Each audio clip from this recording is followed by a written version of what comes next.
The sun peeked over the rooftops, bathing the street in gold. Laughter echoed outside, tiny feet in polished shoes, spinning skirts, crisp shirts. He stayed behind the curtain, barely breathing. The glass was cold against his cheek. He didn't move, only watched. Maybe next year, his mother had said with a tight smile. But he had hoped it would be this year. The shirt he wore was clean, but stretched thin with time. A small tear near the collar tugged at his fingers.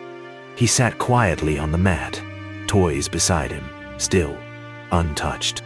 The room smelled of lentils and detergent. He could hear the music from outside, distant but clear. His stomach rumbled, not from hunger, but from ache. Eid was joy, they said. But what about him? Down below, families greeted each other, plates of sweets exchanging hands. Children dashed between legs, trailing ribbons and scent of rosewater.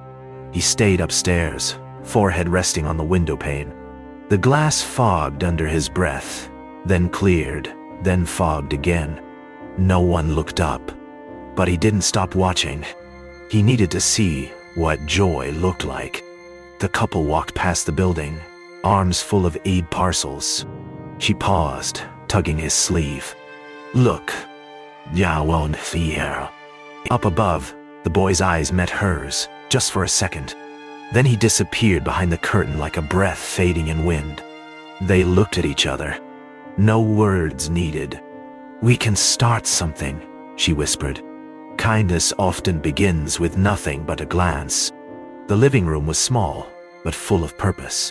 Notes were scribbled, numbers tallied, calls made. Second-hand is fine, but clean, festive, dignified, someone said. Let's ask the tailor if he'll help. The boy's name was never spoken, but everyone knew who started this. Not with words, with silence behind a pane of glass. And now, the glass was beginning to break. The line stretched across the yard, bright with colors and hopes. Shirts fluttered, skirts danced in the wind. Neighbors folded, sorted, and pressed every piece with care. This one's perfect for someone about his age. A woman smiled. Don't forget the socks, said another. It wasn't charity. It was celebration, stitched with dignity. You're making all this for free? Someone asked. Not for free, the tailor replied. For Eid, you. His hands moved quickly, needle flashing through satin and cotton. Tiny buttons clinked into place. Ribbons were tied with care. This one needs to shine like a morning prayer, he said, holding up a white outfit. Each stitch whispered a promise. No child will feel forgotten. The sign was handwritten, taped to an old wooden pole. Eid clothes for all. Dignity, color, joy. A woman walking by stopped, read it twice, and smiled. She snapped a photo and shared it with one caption. This is how community works. Ye. Yeah. Ew. So. By evening, the photo had traveled farther than the boy ever had, and hope had begun to spread. The message lit up his screen between meetings.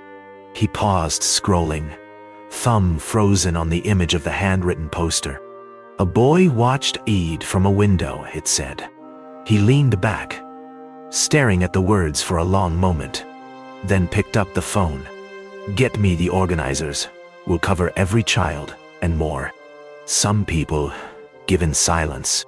Others give in waves. He would do both. Boxes arrived one by one, ribbons peeking through their flaps. Are these for us? One girl whispered. Open and see. A volunteer grinned. The room filled with colors, sparkles, the scent of brand new fabric. The boy stayed near the door, watching as others laughed and cheered. Someone handed him a parcel. He hesitated. Then slowly he opened it and smiled like he hadn't in years. The room hummed with excitement like a festival before the music starts. Children twirled in skirts, posed in jackets, giggled behind curtains. How do I look? Asked one boy. Like a prince, a volunteer said. The mirror reflected more than outfits, it reflected dignity. And every child walked taller. He stood still for a long time, just staring at his reflection. The shirt fit perfectly. The trousers had a small gold thread along the hem. He touched the fabric like it might vanish. "Is this really mine?" he whispered. Behind him, someone nodded. "Yes, and you earned it." Lei. He didn't cry, but something warm filled his chest.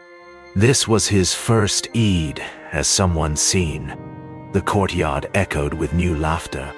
Kids showed off cuffs, twirled for compliments, traded sweets from tiny pockets.